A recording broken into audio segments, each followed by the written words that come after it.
ashram of Saint Ramana at Arunachala drew crowds of devotees on September the 1st to mark the completion of 50 years since Ramana first set foot on the sacred soil of this historic mountain shrine. From far and near they flocked for darshan of the holy sage, who by the severest austerities and profound contemplation has attained spiritual wisdom and serenity unique in the country. Thousands draw comfort from his mere presence, for he neither preaches nor blames, setting at ease all who come to him by the essential goodness he radiates to all around. A good man in a troubled world.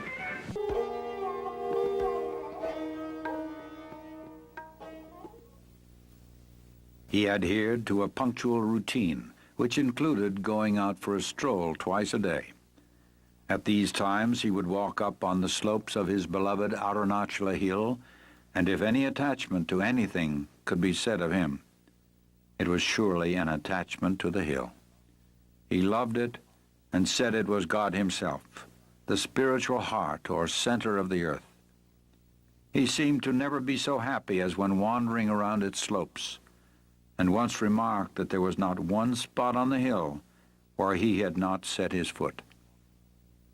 He also encouraged devotees to walk around the 8-mile circumference of the hill, as it has been well known from ancient times to be a very potent spiritual exercise. Generally, the maharshi appeared to be indifferent, a witness to what was going on around him.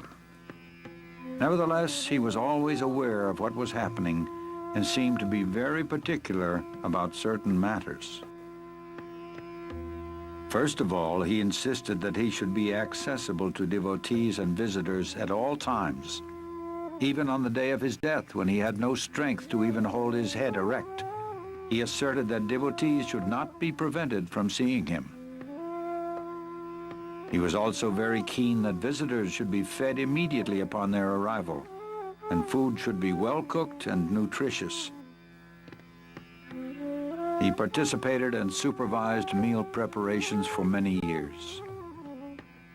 The maharshi was adamant that no preferences should be given to him in way of food or conveniences. If it is good for me, it must be good for all, he would say when some special food preparation or medicine was offered him. He would then make the attendants distribute the item to everyone present before he would take it himself.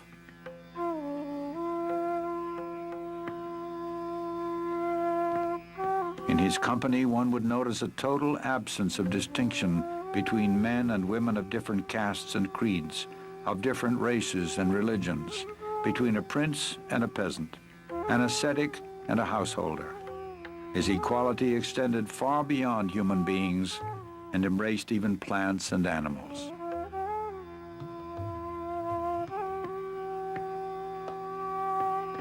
His love for and affinity with animals can be compared only to that wonderful child of Christ, St. Francis of Assisi. They all came to him, dogs, snakes, monkeys, crows, deer, peacocks, chipmunks, and cows, to name a few. Their silent language was known to him, and when he spoke, they understood and obeyed. He arbitrated the monkeys' quarrels. He has been known to speak to the wild leopards and cobras, and the whole animal kingdom accepted him as their guardian and defender. All felt his grace and acted with intelligence in his presence. He considered every living creature as equal, and those who came to him deserved an equal share to the land and resources of Ramanashramam. He often mentioned that this was their territory all along, and we humans have just come and occupied it. If they could speak, they would claim their rights as well. Besides this, he maintained that every creature, from man down to the smallest insect, was an equal manifestation of the Supreme Self, the imperishable One. And even an animal can progress spiritually and on rare occasions attain liberation. This was demonstrated in the life of the cow Lakshmi. For over 20 years she lived in the ashram and exhibited a rare devotion to Bhagavan and intelligence in all matters.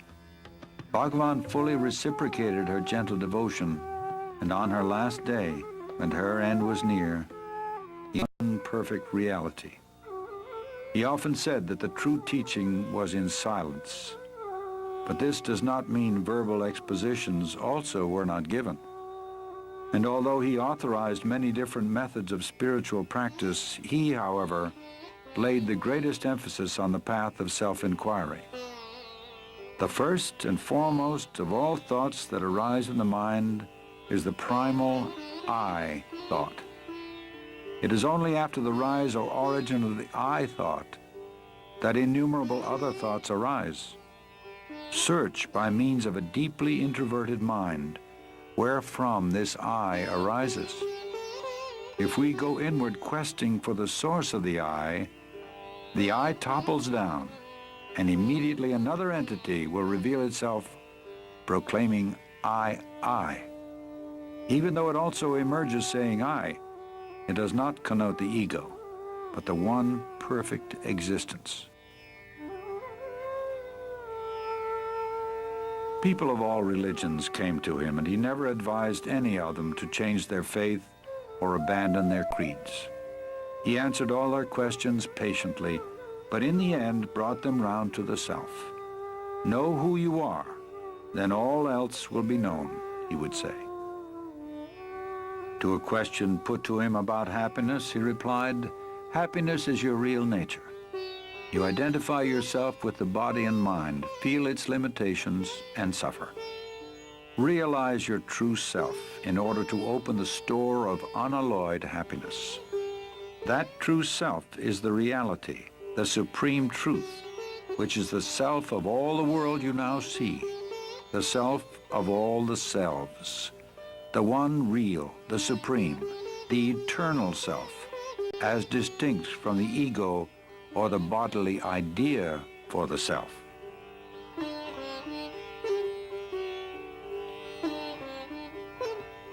He never advised anyone to renounce their families or move to the forest. The obstacle is the mind, he would say. It must be got over whether at home or in the forest.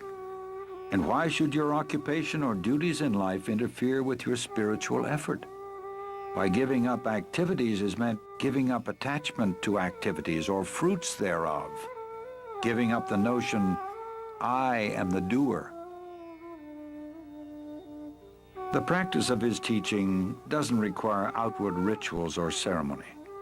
It takes one straight to the source of one's own being, which is the source from whence all religions spring and must ultimately resolve. It can be practiced by men and women of all walks of life, regardless of their environment.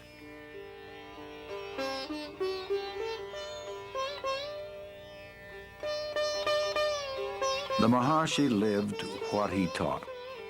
In fact, his life was the most perfect demonstration of the supreme state of self-realization.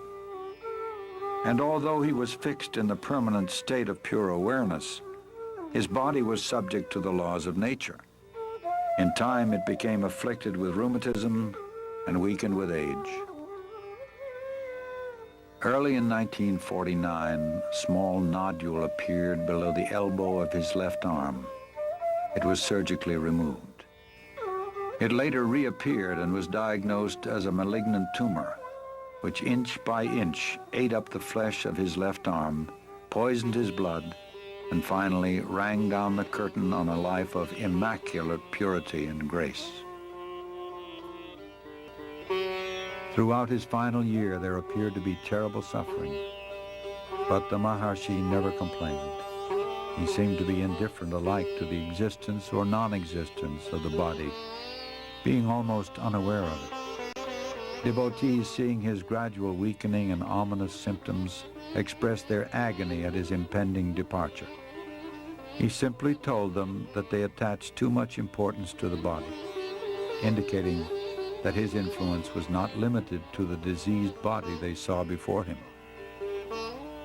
When on April 13, 1950, a physician brought him some special medicine, he refused it, saying, "It is not necessary.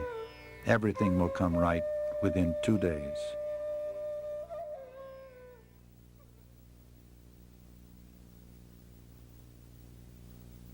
The next day, a long crowd filed past the open doorway.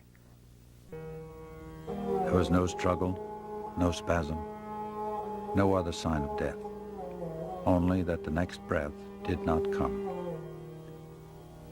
At that very moment, an enormous star trailed slowly across the sky and disappeared behind the holy Arunachala hill. Many saw it, even as far away as Madras, and felt what it portended. It was exactly 8:47 p.m., April 14, 1950. Next day, a pit was dug and the body interred with divine honors. The crowd, packed tight, looked on in silent grief.